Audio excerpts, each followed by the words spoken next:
Hi, my name is Rachel Carter. I am 27 years old and currently living in Boston.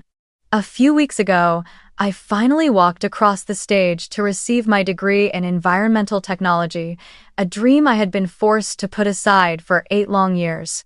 At 19, I had to drop out of college because I could no longer afford the costs, and I thought the dream of graduation would remain a wound that never healed. Yet the day I should have felt the proudest became the most bitter memory of my life. At my own graduation dinner, in front of relatives and friends, my father stood up and declared that my career was nothing more than a filthy job, unworthy of the Carter family's name. He bluntly announced that I would not receive any share of the family's assets, that everything would go to Sophia, the younger sister who had always been treated like a precious jewel. My mother sat beside him, nodding in agreement. I stood there, holding my diploma in my hands, yet deep inside it felt as though I had just been erased from the Carter family tree. I know some of you listening to my story might understand that feeling, the feeling of being rejected, humiliated, and cast aside by the very people who gave you life. Have you ever experienced such a moment? When you achieved something, but your family twisted it into shame. If you've ever been dismissed or looked down upon, let me know where you're watching my story from. I want to believe that out there, I am not alone. I was born into a family that, from the outside, looked like the perfect picture of success. The Carter family owned a long-standing chain of hotels across New England, old brick buildings with elegant facades standing proudly in the heart of wealthy towns, welcoming thousands of summer tourists each year. To the neighbors, my father was a successful businessman, my mother a refined socialite, and we, the two Carter daughters, were the proof of a distinguished family. But that was just the polished mask meant to impress outsiders. Behind the doors of the white-fenced mansion with its rose garden, my life was dictated by a harsh order. All the light was reserved for Sophia, and I was nothing but a shadow. Sophia was 2 years younger than me, yet from childhood she was treated as the family's treasure. My parents were endlessly proud of her delicate looks, her polished manners, and most of all, her early fascination with business, a perfect reflection of my father's dream of a successor. I remember vividly how, when we were children, he would sit with Sophia every night, telling her stories about the first hotel my grandfather built, about how the Carter name became a legacy.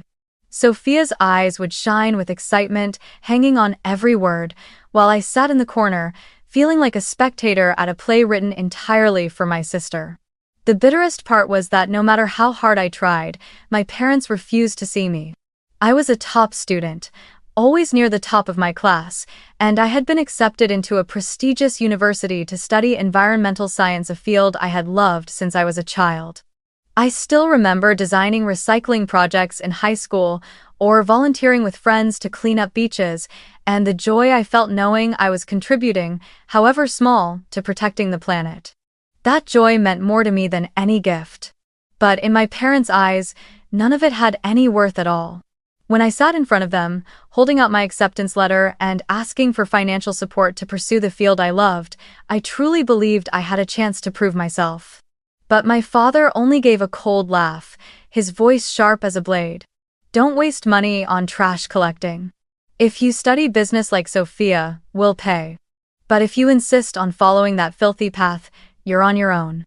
My mother sat beside him, not objecting, only nodding in quiet agreement. Those words fell into the vast room like a verdict. I still remember the wave of humiliation rising to my throat, my eyes burning with tears I refused to let fall, forcing a smile as if nothing had happened. I tried to survive on my own, working part-time, borrowing, saving every dollar just to stay in school. For the first 2 years, I juggled classes with jobs, waiting tables at a restaurant, babysitting for neighbors, even scrubbing mall floors during overnight shifts. I believed that if I endured long enough, one day my parents would recognize my efforts and finally offer support. But reality was harsher than I ever imagined.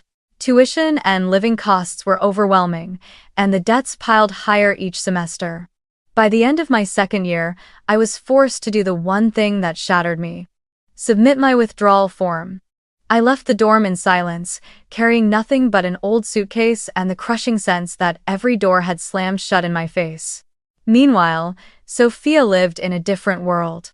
My parents spared nothing for her. When she was accepted into an MBA program in New York, they immediately paid her full tuition, rented her a luxury apartment in Manhattan, bought her an expensive car to get around, and sent her a generous monthly allowance. Every weekend, my mother boasted to her friends that Sophia is the pride of the family, while my father could hardly contain his pride when speaking about the future heir of the Carter hotel chain. As for me, my name was rarely spoken. At family gatherings, whenever someone asked what I was doing, my father would dismissively answer, "She's still wandering around, nothing worth mentioning." I must have asked myself 1,000 times. Why me? Why am I not valued the way Sophia is? What did I do wrong to be treated like an outsider in my own family? Through my entire childhood and into my adult years, I never received an answer. I only knew one thing. Inside the Carter house, the place that should have been my safe haven, I never once felt like I truly belonged. Those injustices slowly carved a lasting pain into me, but they also became a silent source of strength. I swore that one day, I would prove them wrong, that my career was not filthy, and that my worth would never be defined by their contempt. But at that time, I was only a 20-year-old girl, forced to pack away her dreams and step into the world with empty hands. And it was in that darkness that I began the first steps of my own journey toward independence. When I dragged my old suitcase out of the dorm in my sophomore year, I knew I would never return to my parents' house in the Boston suburbs. I had already endured enough cold stares, dismissive words, and the feeling of being treated as a burden. I chose to go in a different direction, even though that direction offered nothing certain except a cramped rental room and the little money I earned from manual jobs. I worked as a waitress at a small Italian restaurant near the city square, each shift running from 4 in the afternoon until midnight, my shirt drenched in sweat from rushing between tables. During the day, I took cleaning shifts at a shopping mall, pushing a heavy mop and breathing in chemical fumes that made me nauseous. Every paycheck barely covered rent, cheap meals, and a small payment toward my student debt. Some nights, I sat curled up in that tiny room, the dim yellow light casting uneven shadows on the walls, asking myself if this was all my life was going to be. Yet life often takes its sharpest turns in the smallest moments. One day, while helping with a beach cleanup, a habit I had kept since high school, I came across a group of students testing a plastic recycling project. They used a small press to turn discarded plastic bottles into crude building materials. Curious, I joined in to lend a hand. By chance, a volunteer filmed the process and posted it on YouTube and TikTok with the caption, "The janitor girl helping turn trash plastic into building bricks." The video unexpectedly went viral, reaching hundreds of thousands of views in just a few days. I could hardly believe that the image of a tired girl with chemical stains on her clothes could make so many people pay attention to an environmental story. That moment sparked an idea in me. If one random clip could spread so widely, why couldn't I turn it into something real? I started learning how to film, edit, and create content. I launched a personal channel to talk about environmental issues in a way that felt simple and practical. I shared tips on easy recycling at home, explained why waste separation mattered, and showed how to turn kitchen scraps into fertilizer. At first, only a few dozen people followed, mostly old friends. But gradually, the videos began to spread. I had nothing but sincerity and a genuine love for the environment, and perhaps that was exactly what reached people's hearts. After 2 years of persistence, my channel had gained hundreds of thousands of followers. I was invited to small green entrepreneurship seminars, and local schools began asking me to speak to their students. More importantly, I started to find a community that believed in the values I pursued.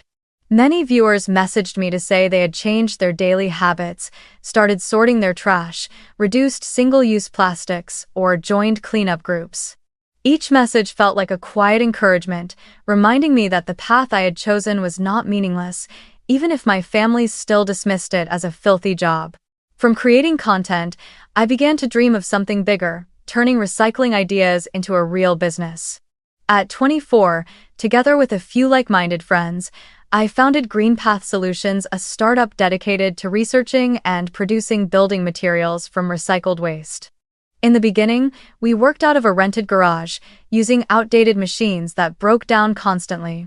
I remember freezing winter nights when the whole team huddled together against the cold, experimenting with formulas while sipping instant coffee to stay awake. Little by little, the first bricks made from recycled plastic were born, sturdy enough to build a small wall. At first, GreenPath was just an unknown name, but with the support of the community, we started raising funds. I launched a crowdfunding campaign online, telling my own story from being rejected by my parents to building value out of waste. To my surprise, thousands of people contributed, not only because of the product but because they saw in us a belief in a sustainable world. The money raised was enough to buy new equipment, rent a small workshop, and hire more workers. A year later, an environmental fund in Boston noticed our project and decided to invest. That was the turning point, transforming GreenPath from a fragile startup into a recognized company in the recycling industry. As the company grew, we secured contracts with several construction firms to supply recycled plastic materials. I began to earn a stable income, rented a comfortable apartment of my own, and for the first time in my life, I no longer had to worry about every single bill. I also made it a priority to hire young people who had faced hardships like I once did, giving them the chance to work in an environment built on respect and creativity. Watching them grow each day, I felt as though I was finally building the kind of family I had never truly had. Then, when GreenPath had finally become stable, an old thought returned. I remembered the unfinished dream, the college degree I was forced to abandon at 20. I realized it was time to close that wound, not to make my parents proud, not to prove anything to Sophia. I needed to finish it for myself, for the young woman who once cried in a tiny rented room, believing her life was already over. So I reapplied to the university and registered to complete the credits I had left behind. Returning to campus, I was no longer the 19-year-old student I once had been. I was older, more grounded, with real-world experience and a career of my own.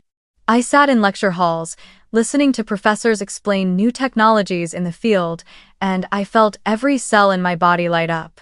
I submitted research papers on recycled materials, using data from my company in my thesis, and received high praise.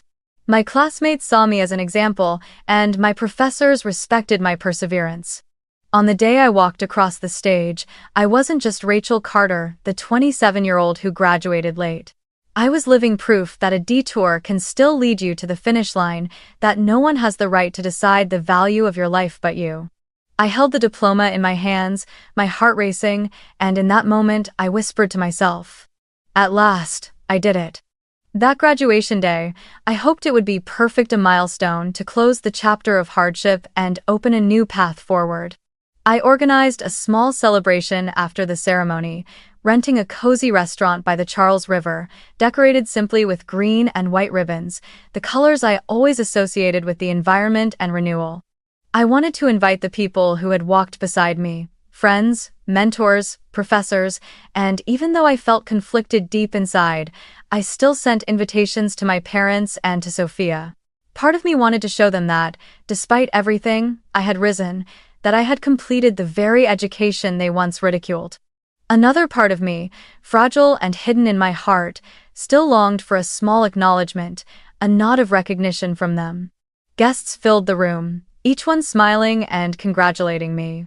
Old friends from my first college, colleagues from GreenPath, and even the professor who had guided me through research all raised their glasses in my honor. In that moment, I felt I truly had another kind of family, people who believed in me and in my worth. But then, when my parents walked in, the atmosphere shifted instantly. My father, still in his immaculate suit, carried himself with the grand posture of a hotel magnate. My mother, draped in an expensive coat, scanned the room with cold, sharp eyes as though this space belonged to her. And Sophia, my sister, arrived like the star of the evening, in a glamorous dress, her perfect smile gleaming, her self-assurance radiating with the arrogance that had been nurtured all her life. At first, I tried to keep things cordial. I walked up to greet them, smiled, and thanked them for coming. My mother nodded dismissively, my father only gave a curt grunt, and Sophia hugged me with a chill so obvious it felt more like duty than affection. I was used to it. I turned back to my friends, letting them take seats at the central table, the very spot I had wanted to save for myself and my professors. But even as I tried to ignore them, I couldn't have predicted how quickly the cruelty would arrive. While the dinner was underway and everyone was lifting their glasses, my father suddenly stood. He cleared his throat, commanding the attention of the room. I thought he was about to say a few words of congratulations for his daughter's graduation, as any parent would. Instead, each word fell like a cold blade. I want to take this occasion to make it clear to our family and relatives that Rachel will not have any share of the Carter family estate. All of our assets, the hotels, and the reputation we've built over generations will be handed down to Sophia. She is the one truly worthy of carrying on this legacy. The room froze. I sat in shock, my glass trembling in my hand. I could hear my own breathing quicken, as if the world around me was fading away.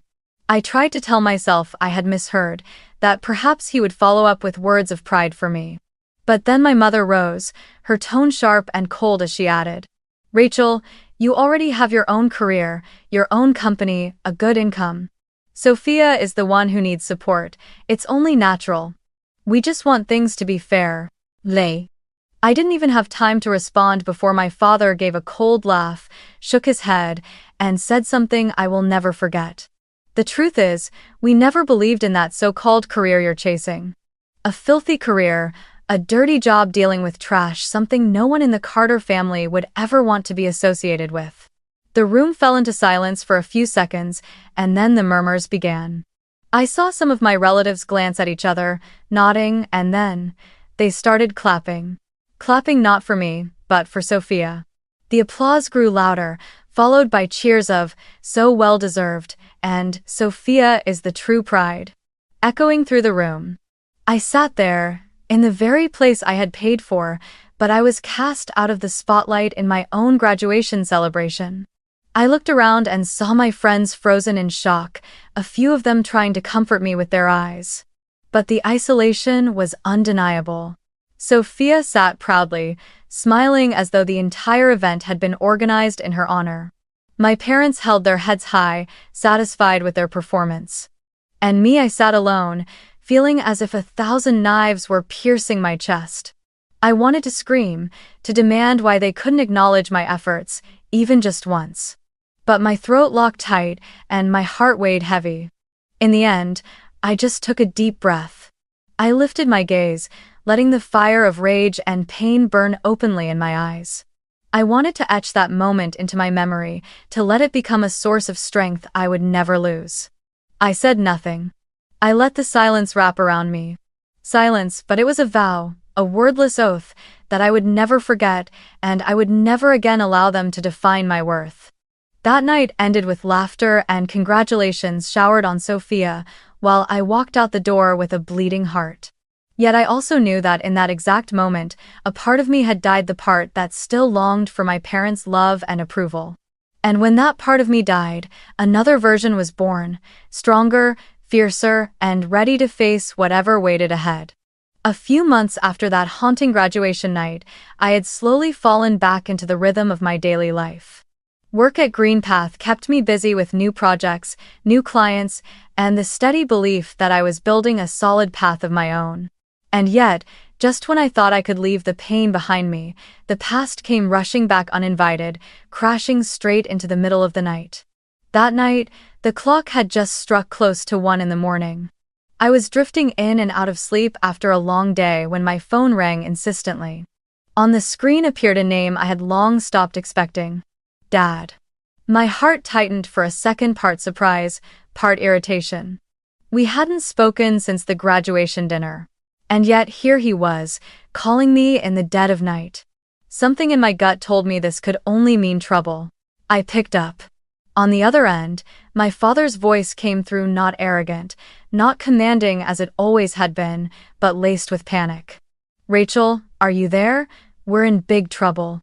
I sat up, switched on the bedside lamp, and listened as his words shattered like broken glass.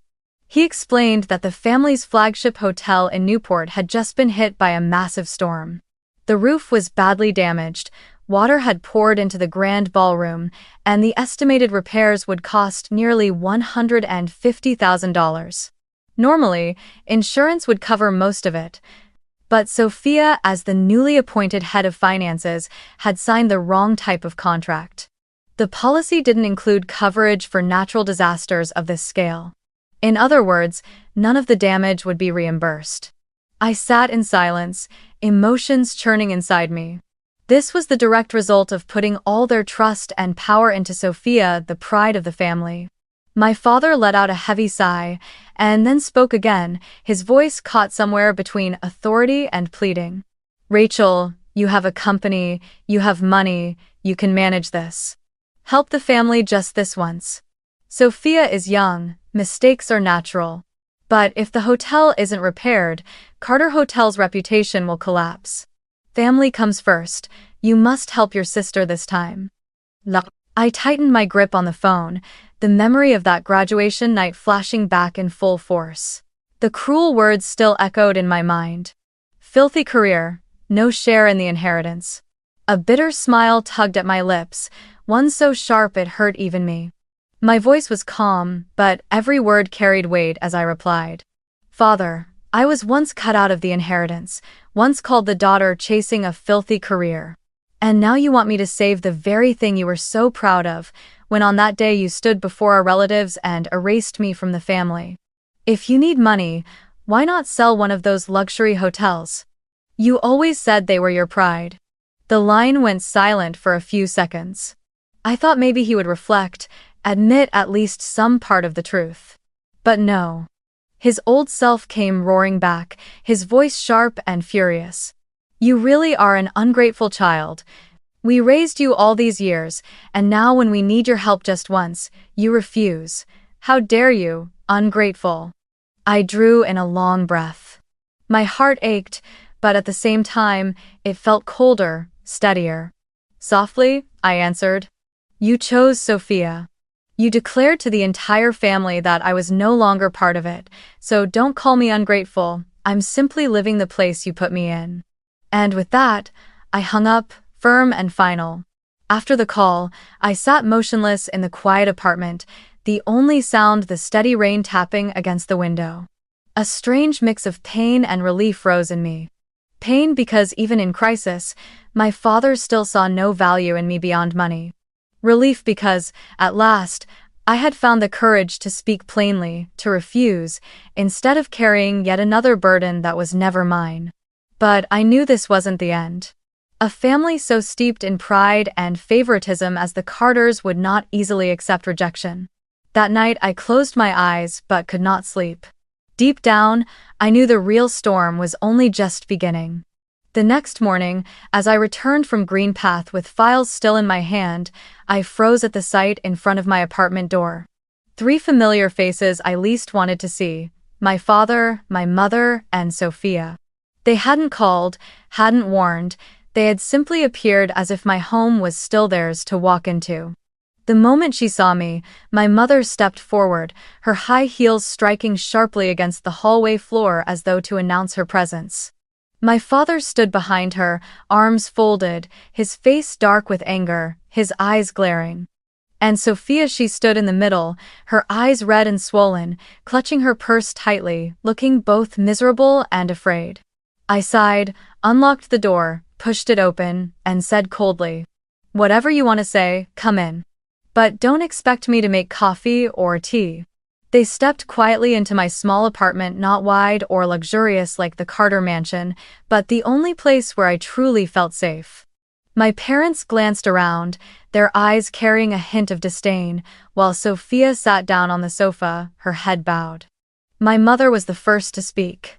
Her voice tried to sound gentle, but I could hear the urgency pressing beneath each word. "Rachel, your father already explained last night, the family is on the brink. You have a company, you have resources, and $150,000 isn't that much for you. If you don't help, the hotel will collapse. The family's assets, the honor we've built for generations, it will all be gone. She paused, as if waiting for me to soften. I sat across from her, arms folded, staring directly into her eyes. A bitter wave rose inside me.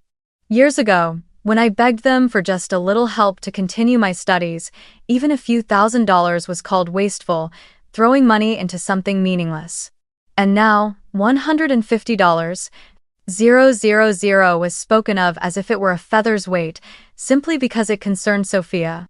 My words came slow and sharp, each one like a blade. When I needed support to keep studying, you said no. When I was mocked, called the daughter chasing a filthy career, you stayed silent. And now you dare to stand in my apartment and say $150,000 is nothing to me? I'm sorry, but I am not an open wallet for you to drain whenever you please. At that, Sophia broke down crying. Tears streamed down her face, her shoulders trembling. She lifted her gaze toward me, pleading. Sister, I was wrong. I wasn't careful when I signed the contract. I didn't mean to. I know I dragged the hotel and our parents into this. Please, just save me this once. I promise I'll never make another mistake. She reached out her hand, desperate, as if hoping I would take it. For a fleeting moment, something in me stirred memories of us as children rushing back. But then I remembered the times she smirked in satisfaction at our parents' favoritism, the victorious gleam in her eyes whenever I was pushed aside. I drew in a long breath, fixed my gaze on her, and answered coldly. Sophia, consequences are the price everyone must pay. Each person is responsible for their own choices. I have no obligation to save anyone here, especially after what you and our parents have done. The air in my apartment grew so tense it felt ready to explode. My father slammed his hand on the table, his voice booming like thunder. You are nothing but ungrateful. You're just a failure we picked up and raised. Without this family, you'd be nothing. Don't forget who fed you and raised you. His words came out like venom, his face flushed red, his eyes burning into me with fury. I stayed seated, but inside me, rage erupted like fire. I remembered the nights I scrubbed floors alone, the coins I scraped together to pay tuition, the times I stood outside a store watching Sophia receive a luxury car from them. I remembered every insult, every time I was called filthy. And now, they dared to say I was nothing without them? I rose to my feet, standing face to face with my father, my eyes locked on his. You're wrong. I don't need this family to define my worth. I stood up on my own, built my company with my own hands, and finished the dream you crushed. If there's anyone here who is nothing without the Carter name, it isn't me. The room went still. My mother froze, Sophia sobbed through hiccups, and my father staggered back, too enraged to form another word. I walked to the door, swung it wide open, and motioned firmly. Out. When they didn't move, I said again, my voice sharp and final. I won't say it twice. Get out of my home. Slowly, reluctantly, they rose, carrying with them a humiliation they had likely never tasted before. My father muttered curses under his breath, my mother tugged Sophia's arm, and my sister turned her tear-streaked face toward me, but I felt nothing anymore. As soon as they stepped outside, I slammed the door shut. The echo thundered through the hallway like the final punctuation mark to every tie that remained. I stood there, my back against the door, my heart pounding. Tears welled in my eyes, but they weren't born of regret, they were tears of release. For the first time, I had spoken every truth, claimed my power, and broken free from their control. And with that door closed, I knew I had entered a new chapter, one where I stood only on my own, leaving no space for the Carter family's poison. I thought the story ended when that door slammed shut. But I underestimated Sophia. She had never accepted failure, least of all failure at my hands. The sister she had been taught all her life was beneath her, useless. A few days after that confrontation, the storm truly began. And this time, it wouldn't be confined to four walls, it would spill out under the eyes of millions of strangers. One Monday morning, just as I arrived at the Greenpath office, my assistant came rushing in with her phone clutched tightly in her hand. Rachel, You need to see this right now. On the screen was a Facebook post from Sophia's own account. A long, emotional caption stretched across the page, paired with old family photos. In it, she spun an entirely different story. That our frail, aging parents had been cruelly turned away by me, that when they came to my door I had heartlessly thrown them out into the storm. She painted me as a cold-blooded woman who valued money over family, who ignored the desperate pleas of her little sister asking for forgiveness. The post ended with a line dripping in sentiment. Sometimes, success makes people forget their roots. Family is supposed to be everything, but to my sister, it's only a burden. Reading it, I wanted to laugh and scream all at once. The story was twisted beyond recognition, turning me into a monster. Within hours, the post had tens of thousands of shares and hundreds of furious comments. Ungrateful brat. What kind of child would be so cruel? Raised by parents only to betray them like this? The accusations piled up, each one like another knife to the chest. My hands shook as I scrolled, frozen in place, feeling as though the air had been punched out of me. But Sophia wasn't finished.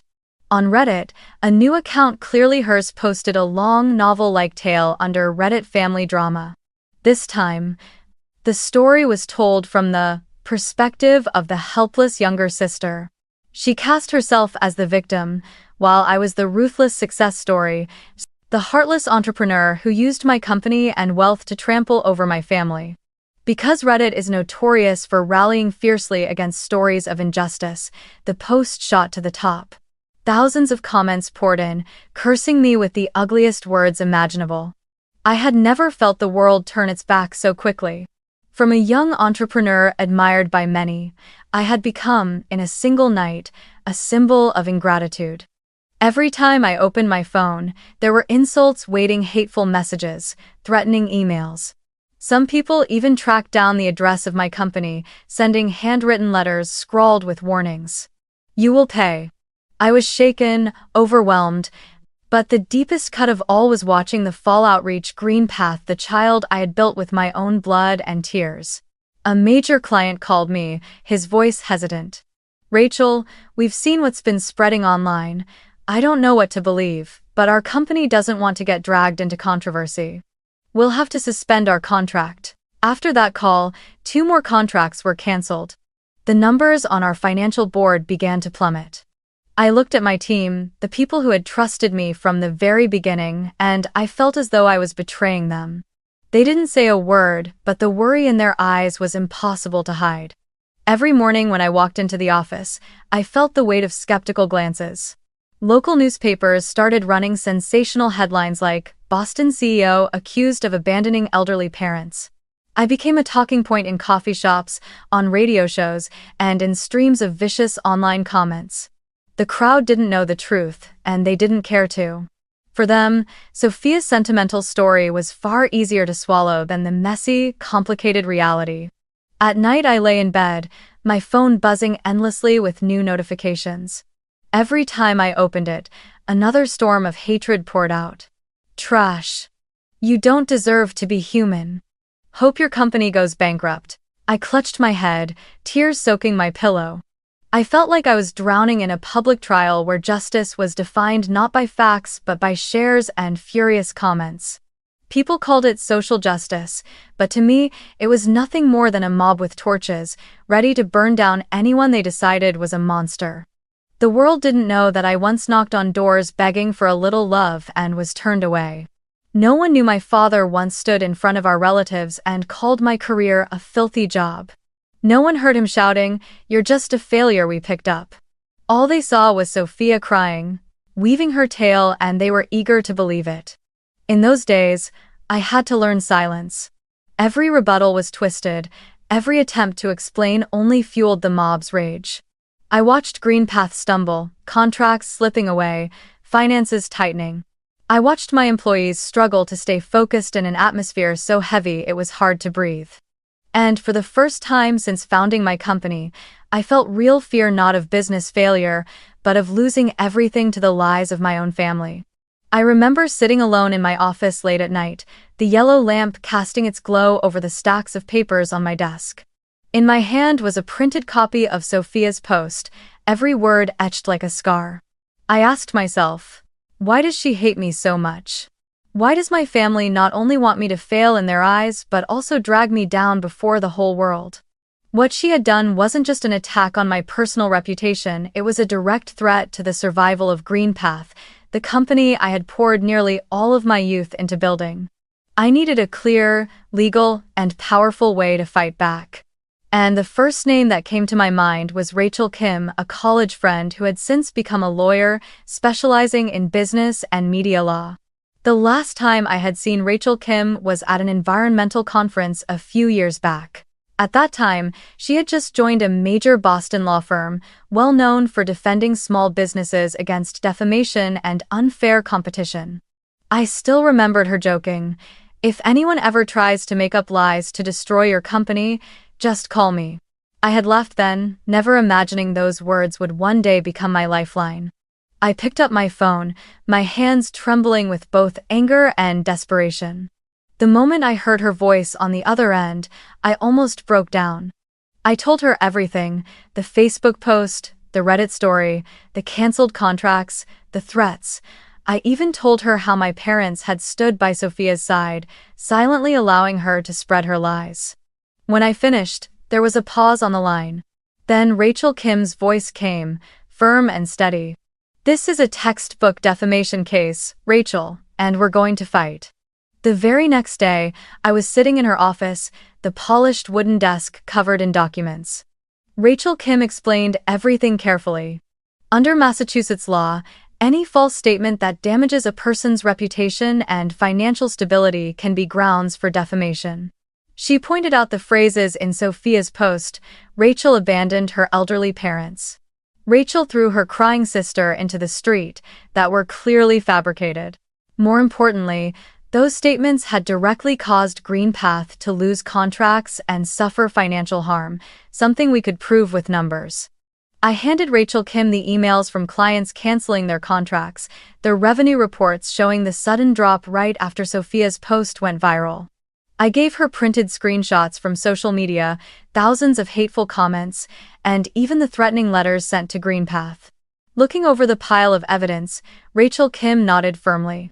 "We have everything we need. Sophia will pay for this." Just a few weeks later, the official lawsuit was filed in Boston court. The news spread quickly in the opposite direction.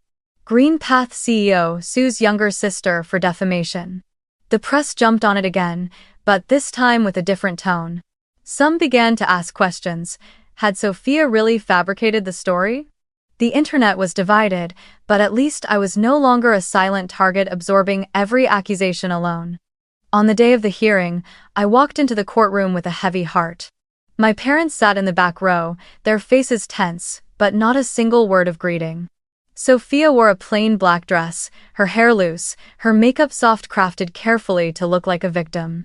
But I knew that beneath the fragile image was cold calculation. Her lawyer tried to argue that she had merely been expressing personal feelings, that her posts were nothing more than subjective experiences. But when Rachel Kim presented the evidence emails from clients stating they did not want to be associated with Rachel Carter's family scandal, financial reports showing losses matching the timeline of Sophia's posts, and excerpts where Sophia had written her claims as if they were undeniable facts, the defense crumbled quickly. I still remember the moment Rachel Kim rose to her feet, her voice ringing sharp and steady through the courtroom. "Your Honor, this is not a private confession. These are public statements, false statements, read by millions, which have caused severe damage to a legitimate business. My client has not only been defamed but has suffered measurable financial losses. This is defamation, plain and clear." Sophia bowed her head, her hands clenched so tight her knuckles turned white. My father stared at the floor, my mother exhaled heavily, unable to meet my eyes. I sat there trembling inside, but also filled with pride. For years, I had been forced into silence against injustice. But this time, I had a voice. When the judge delivered the verdict, the words rang like a bell of release. The defendant, Sophia Carter, is found guilty of defamation. She is ordered to pay the plaintiff, Rachel Carter, $250,000 in damages, including financial losses and emotional distress. The room erupted. Sophia broke down, sobbing uncontrollably, while my father shot to his feet, his face red with humiliation. The Carter family, a name once associated with prestige and elegance, was now a public spectacle. Headlines flashed across the media. Youngest Carter daughter loses defamation case, ordered to pay sister. Pictures of Sophia leaving court with swollen eyes flooded the internet. And for the first time, I saw the comments begin to shift. Maybe we were wrong to believe Sophia. Turns out Rachel was the real victim. Greenpath slowly began to recover. Some clients returned, and even new partners reached out, saying they admired me for having the courage to stand up for the truth. But for the Carter family, the stain would never wash away. $250,000 wasn't a devastating amount for a hotel chain, but the real loss was their dignity, the image of a distinguished family they had spent decades building. That evening, when I returned to my apartment and sat quietly by the window, I felt both relief and sorrow. I had won, but the victory wasn't sweet. Somewhere deep inside, I had still hoped my family might change, might finally understand me. But reality proved otherwise. They only recognized my worth when they were forced to pay the price. I closed my eyes, took a deep breath, and whispered to myself, "This is only the beginning. I will never let them define me again." And I knew, after this trial, the Carters would only sink deeper. What followed was nothing short of an earthquake for the Carter family. News of Sophia losing the case and being ordered to compensate me spread across Boston and New England. The press, once eager to praise Carter hotels, the symbol of luxury, now splashed headlines dripping with irony. From prestige to scandal, the Carters collapse under their own weight. Images of my parents leaving court, faces hollow and broken, Sophia wailing in her lawyer's arms, flooded social media as objects of ridicule. Gossip swirled endlessly, and for the first time, the Carter name no longer meant glamour but failure and greed. Soon, the rumors became reality. To pay the damages and keep cash flow alive, my parents were forced to sell off part of the hotel chain. One of the oldest hotels in Rhode Island, the very heart of the brand, was sold to a real estate conglomerate. The news sent shockwaves through the extended family, the same distant relatives who once fawned over them, now turning away. Loyal customers withdrew, and many longtime employees resigned. My parents, once standing tall at charity galas, adored by society, were reduced to mockery. I watched it all unfold from a distance, wrapped in a strange silence. I didn't feel joy, and I didn't feel vindication. I only felt emptiness. Perhaps because I had seen this ending coming for years. A family built on favoritism and arrogance was bound to collapse sooner or later. The trial had only been the final nail in the coffin.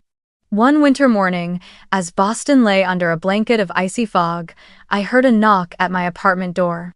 When I opened it, I saw my mother. She no longer looked like the elegant Mrs. Carter. Her face was gaunt, her hair streaked with gray and unkempt. Her eyes were sunken, ringed dark from sleepless nights. In her hand was a worn, shabby purse, nothing like the designer bags I had grown up seeing her carry. "Rachel." My mother's voice trembled. "Your father, he's in the hospital. His heart gave out after these stressful months. The doctors say he needs an emergency surgery, about $20,000. Can you help? No matter what, he's still your father." I stood there, staring at her as if she were a stranger. In that instant, memories surged back, the times I had begged for a few $1,000s to stay in school and been refused, the mocking words that my career was filthy, the family gatherings where I was isolated in plain sight. I remembered that night my father shouted in my face, "You're nothing but a failure we picked up. Without this family, you'd be nothing." And now, here they were, standing at my door, begging for every dollar to salvage their pride and his life. Inside me, there was no hatred left, but there was no love either, only a hollow, frozen emptiness. I exhaled slowly and spoke with deliberate calm. "The day you chose Sophia over me, the day Father stood before our relatives and declared I was no longer part of this family, that was the day you both lost me. Now, if you need money, sell the multi-million-dollar house you've kept for Sophia. She's the child you always trusted." My mother froze, tears spilling silently down her cheeks. She tried to speak but choked on the words, her eyes pleading with a despair I couldn't meet. I didn't wait another second. Gently but firmly, I closed the door.